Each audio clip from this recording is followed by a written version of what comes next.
Hi, my name is Jelani, and I'm from Greenwood, Mississippi. I'm doing this video in hopes that we can receive some help here in our small town um, from the federal government, from the FBI, from our president. And I know this might seem kind of far-fetched, but it's needed here direly. I mean, the situation is just horrible. We have a local doctor here who is being framed. He was arrested for a conspiracy to commit capital murder for hire. And the individuals that he is being framed by range from local city officials, local city attorneys, all the way up to the Mississippi Attorney General, Jim Hood. And first of all, just let me say that I'm just a common person, you know. I'm not a lawyer, I'm not a doctor, I'm not an investigator. I don't have a degree, any qualifications, certifications, or any money, anything that would give credibility to what I'm saying and what I'm about to say. But nevertheless, what I'm about to say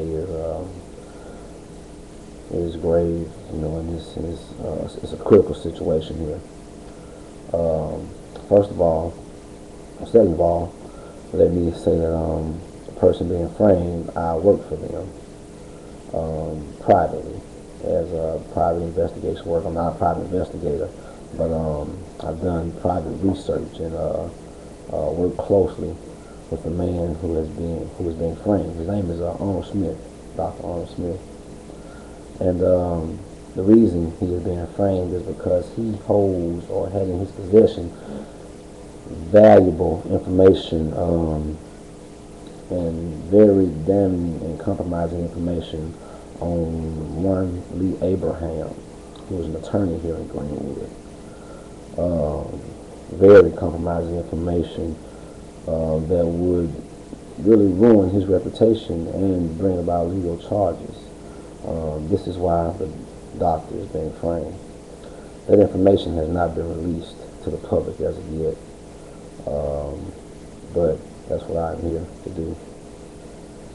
And the things I'm about to say will, more than likely get me hurt, harmed, or probably even killed, And I know this information because I've heard the recordings, and there are more recordings. The doctor had recordings of people confessing that this attorney, Lee Abraham, molested them as children, and that the relationship continued throughout their adulthood. Men, that is. We also recordings have women who are confessing that they were prostitutes for him, and that his clientele or his patrons were prominent business people here in Greenwood. And I'm telling this because it needs to be known what's going on here. You can really believe what you want to believe, but all it takes is for you to look into this situation. Like I said, I have no other way or no other idea of what to do or how to get this out, but something needs to be done. An innocent men,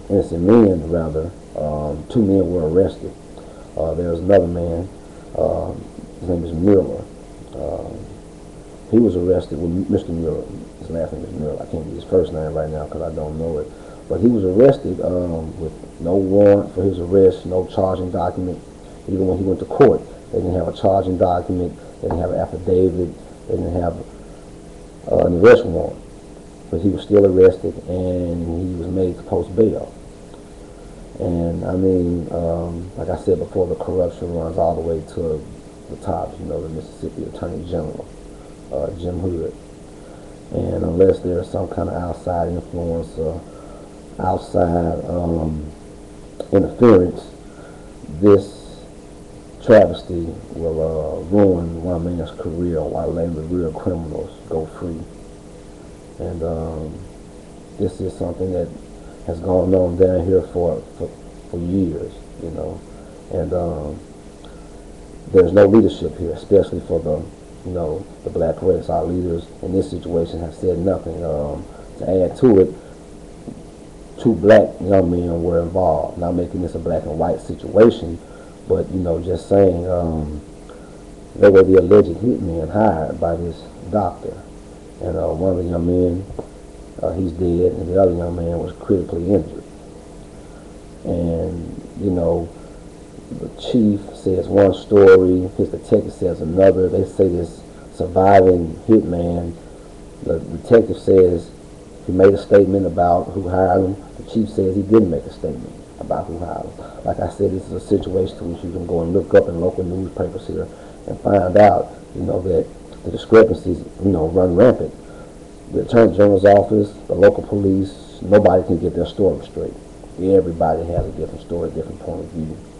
And I mean, it is really just ridiculous. Stevie Wonder could see that something was not right about this. And, you know, I know we put a lot of respect into people's positions and the positions they hold, but, you know, we must realize that these are human beings who hold these positions. And these human beings are capable of, you know, wicked things, you know, capable of making mistakes and being misled. You know, their intentions might be good, but their deeds are in totally different places. And we shouldn't put so much to a position as if a person is infallible and cannot become corrupt. And that's basically what this is. Corruption here is so thick you could cut it with a knife. I mean, and all it does is oppress the people who either don't have power or money, you know. And it's just all put back on the lower income communities, which just happen to be black, and just made it seem as if, you know, people on a certain side of town, you know, live as savages, when really it's the police and the unprofessionalism here that reciprocates that kind of attitude. But people with no power, no money, no voice, no education to speak for themselves cannot speak for themselves, and therefore they're left looking like they are, you know, savages. But getting back to the situation here is very horrible, you know. Getting back to the young man that survived as the alleged hitman, you know, our black leaders have said nothing, you know. And everybody, I mean, anybody can see, like I said, that this is, there's too many lies, you know, it's too much discrepancy coming from professional agencies that are supposed to have their affairs in order, and they do not.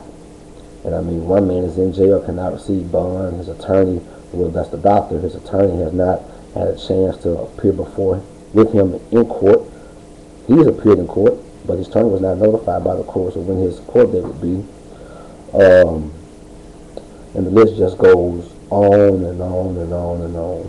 But the only way that I could, you know, this is the only thing that I could do, the only thing that I could think of doing, that would bring about a change and bring about some help. So I hope that, you know, people look at this and you take this serious. You know, everybody who's watching this, you know, just go and look it up on your local computer, you know, on your internet. You know, Greenwood, Mississippi. It's a horrible, horrible thing down here, and if we don't get some kind of help soon, then, you know, it won't be a town left for us here to have in the next 30 or 40 years. You know, all our young men will be dead or arrested, or, you know, all our young women out doing God knows what.